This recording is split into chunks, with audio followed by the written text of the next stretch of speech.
Do you know what the smartest animals besides humans are?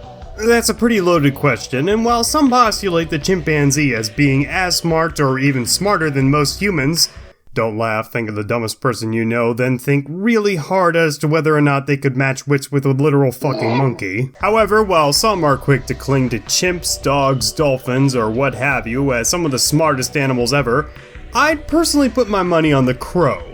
Well, more specifically, New Caledonian crows. It may surprise some of you to know that these animals are so intelligent they can mimic other animal sounds and even human speech. Fuck you! Crows also have problem-solving skills which require the use of tools, which puts most 7-year-olds to shame.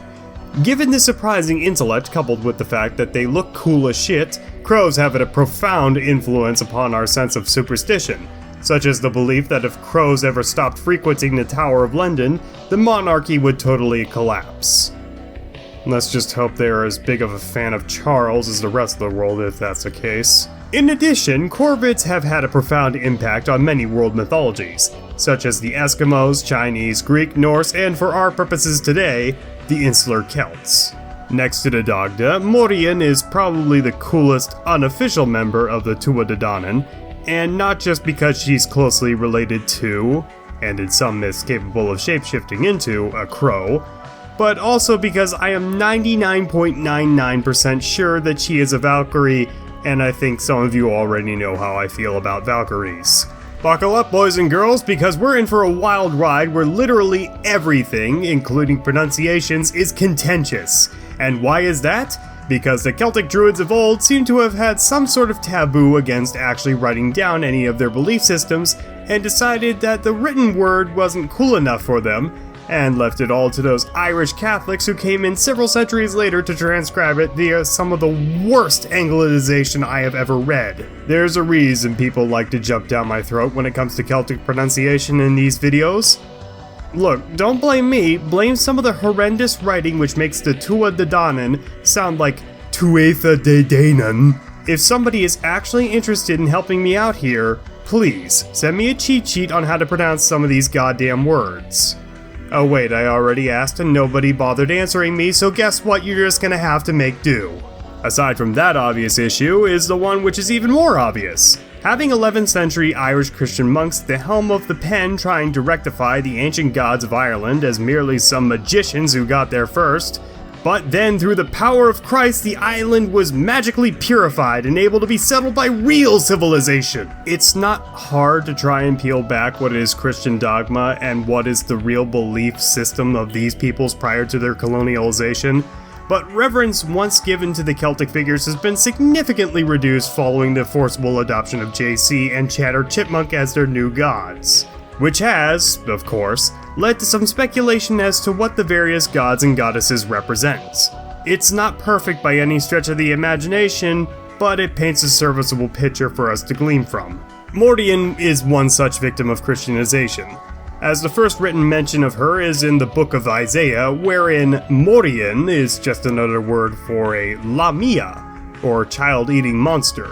We get a few other glosses which passingly mention Morrigan as more of a title rather than an individual, which may not be entirely wrong. Morrigan is thought to consist of two separate words. Mor, meaning monstrous or terrible, with the Old English mare persisting as the root word of nightmare, and rian, which translates into the Celtic word for queen. Put together, you have something akin to Terror Queen, or as many scholars today like to translate it, Phantom Queen, which is an insanely badass name. However, as I stated, this is more of a working title rather than an actual name, as the three daughters of Ernmas collectively go by the title of Morina. Now, while the literary figures of the Morrigan in the Ulster cycle of the Book of Invasions appears as a singular deity, it's important to note that she takes on characteristics of all three sisters. So it's likely that we started out with three entirely separate goddesses, though by the time this shit got written down, which was way later and in Latin, there was a singular, easier to understand figure taking the foreground. However, because I'm as pedantic as a Mexican cleaning lady, and because understanding the Trinity, which initially comprised Morrigan, is important to understanding the identity of the singular being, let's do just that. Starting things out, we have Baive, whose name literally translates to Battle Crow. See, crows, in the eyes of the ancients, were important aspects of war, as the cries of an overhead crow signified that the battle was about to shift one way or another in favor of one particular side. Though I'd like to think that the side who lost the fight is the one which allowed for themselves to be distracted by a random-ass bird in the first place. Baive is generally regarded as the goddess of death herself, though interestingly enough, every depiction that we get of her is just a crow. Not a woman-turned crow like the singular Morrigan. It could be that when the consolidated goddess came into being, the Irish took a passage from the Germanic Valkyries, who could supposedly transform into swans. However, the shoe could very well be on the other foot, and the ideas of the Norse Valkyries influenced the Christian writers of this mythology, all while they were attempting to discredit the whole religion. What is clear, though, is that Baive almost certainly inspired the whole washing of the body armor aspect of Morrigan, through the real-life propensity of crows to gather onto battlefields once the action was all over to eat the corpses of those unfortunate enough to fall in battle. Like I already said, crows are smart as shit, and they know that at the end of the day, they're going to have quite a hearty meal ahead of them. Which is why the sight of crows was so common to both advancing armies. They quite literally are choosing the slain, not for how supposedly skilled they are in combat, but rather for how good their eyeballs are going to taste. Secondly, we have Maha, a goddess which by all accounts is a fertility figure who is indistinguishable from the land itself. That being said, she is still a goddess of warfare, specifically concerned with the preservation of a nation's sovereignty, but also with making sure that those who enter into divine contracts hold up their end of the bargain.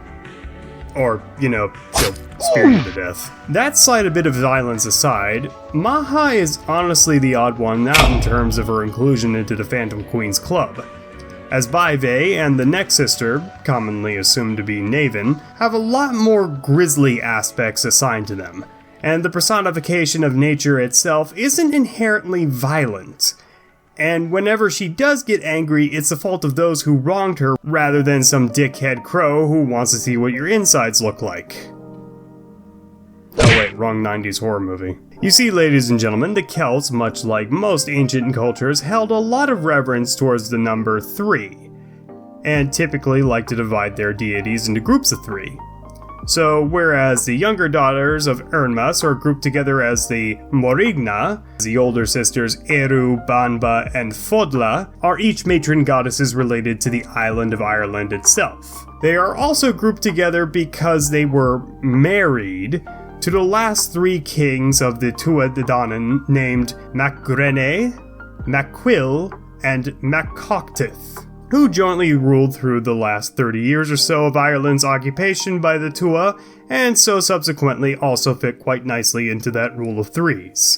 However, I'd argue that Maha fits a bit more closely into the first categorization of the daughters of Ernmas, not only because her sisters were synonymous with Ireland itself, but also considering the culture of the Celts at this time. You see, a king was legally married to his land, a sort of symbolic act of dedication towards the people or some shit like that. So the aforementioned really hard to pronounce joint kings of Ireland were in a sense married to the land itself, and by extension Maha. And what were to happen if a king were to, per se, break his vows of matrimony to the land by being a shitty ruler? Well, if you were pondering on that question, you're in luck, as my second channel, Messiahs in History, has a whole video dedicated to the Celtic bod bodies and their connections to human sacrifice and the failures of royal men such as these. Link is in the description, go check it out, it's a really great video. Anyway, moving on to the last sister in the Morrigna, Morrigan. So this one is a lot more ambiguous, as the third sister often just goes by her Phantom Queen title. However, the Book of Invasions positively identifies her as a figure named Anand. However, this has been changed in semi-recent times with the advent of the Dictionary of Celtic Mythology written by James McKillop as of 1998, who identifies the third sister as Naven.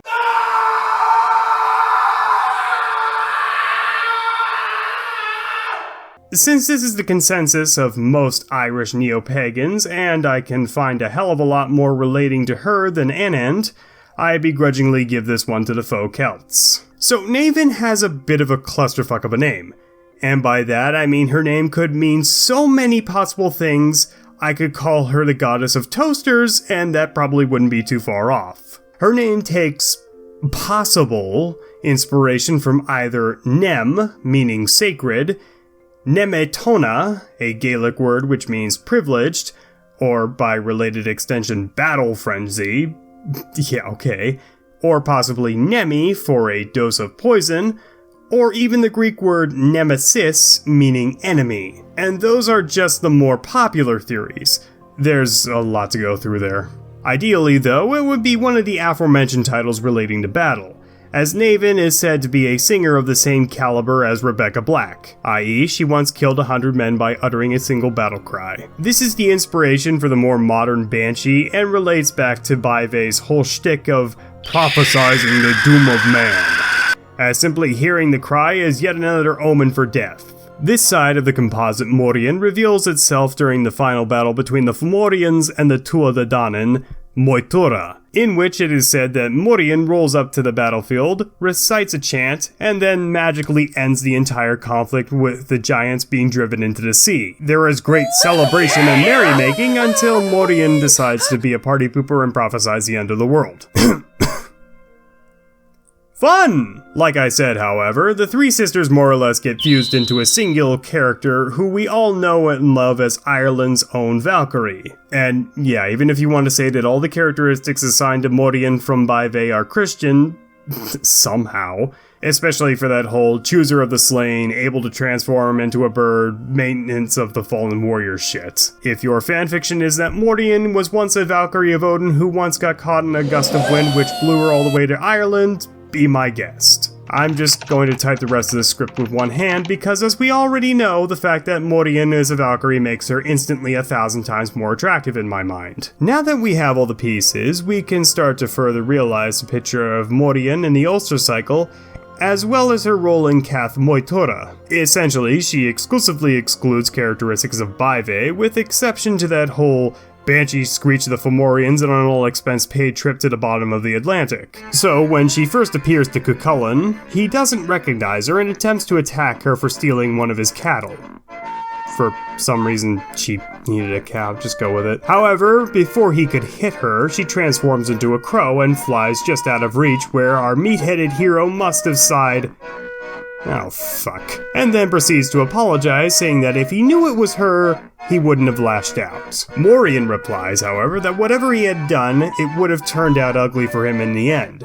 To which our hubris-imbued protagonist replies, "Nuh-uh," and Morrigan says, "Bet," before flying off, cursing Cuchulainn to die on the battlefield. Surprisingly though, her first attempt fails, and she actually gets injured as a result. But Cuchulainn, in an inadvertent act of mercy, magically heals her wounds and gives Morrigan a second chance at killing the man, in which she succeeds in following his mortal wound sustained in combat.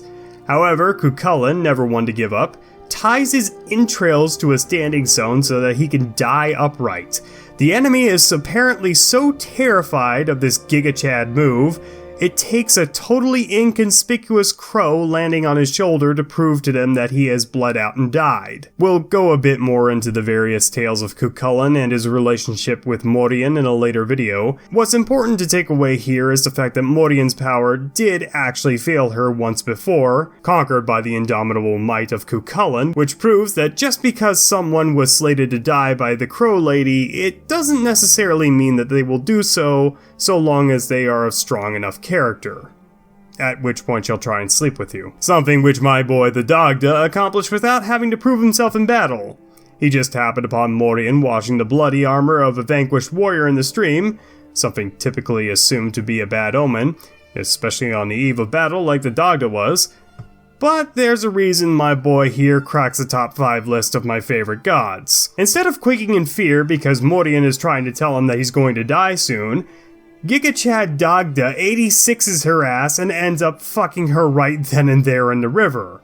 At which point she promises her favor to the Tua Dadanan, and even goes so far as to prophesize the death of the Fomorian king by having his heart and kidneys ripped out. Good God, this man is an absolute unit. Eventually, the Dagda marries Morrigan, and they live happily ever after. Aside from that time, she got jealous of a shepherd named Odres, who apparently was trying to flirt with her man, so she lured her into a cave, killed her ass, and turned her body into water so that no one would ever find her remains. As any good woman would do for her husband. And then they lived happily ever after. The end. So, some final thoughts on Morrigan. I really do like the concept of this goddess. Not just for the superficial Valkyries are super hot meme, they were actually able to take 3 previously established goddesses and blend them into a singular character with some iconic traits which don't deviate from her source material, yet naturally feel iconic to her as an individual. So in that vein, I'm giving Morrigan the patented Messiahs of Mythology stamp of approval. Mainly because I don't want to die of a heart attack in the middle of a parking lot only for a murder of crows to pick my corpse clean. Thank you all so much for watching. I feel like I should point out, despite the fact that the very same detractors I'm about to mention have long since abandoned this video after leaving what it was intended to be a hurtful comment, that there are like a billion different pronunciations for Fomorians, and I'm sure there's 1 or 2 smooth brains out there calling me out for not pronouncing it Morrigan. Eat my ass. And then head over to my Patreon, link down below, to become a patron today like these wonderful people right over here. And while you're at it, subscribe for more Messiahs of Mythology content, because we both know you didn't have anything better planned for today. And until next time, ladies and gentlemen of the internet, my name is Messiahs of Mythology, and I hope you all have a God's blessed day.